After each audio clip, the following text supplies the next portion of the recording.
প্রকৃত ভালোবাসার স্বাদ সেই ব্যক্তি পেয়েছে যে রাসূলকে আপন করতে পেরেছে। একদিন ওমর রাদিয়াল্লাহু আনহু আল্লাহ রাসূলকে বললেন, হে আল্লাহ রাসূল, আমি আপনাকে আমার জীবনের চেয়ে ভালোবাসতে পারলাম না। আল্লাহ রাসূল সাল্লাল্লাহু আলাইহি সাল্লাম বললেন, হে ওমর, তাহলে তুমি পরিপূর্ণ ঈমানদার হতে পারলে না।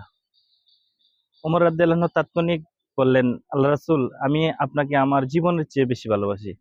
আল্লাহ রাসূল সাল্লাল্লাহু আলাইহি সাল্লাম তখন বললেন, হে ওমর, তুমি এখন প্রকৃত ঈমানদার। সুতরাং যে আমার নবীকে ভালোবাসতে পেরেছে সেই প্রকৃত ঈমানের স্বাদ পেয়েছে। আপনি যদি পরিপূর্ণ ঈমানদার হতে চান তাহলে সবার আগে, সবার সবচেয়ে বেশি প্রাধান্য দিতে হবে আমার রাসূলকে।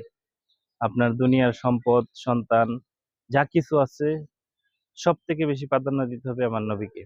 সুতরাং যে নবীকে ভালোবাসতে পেরেছে সেই ঈমানের স্বাদ পেয়েছে।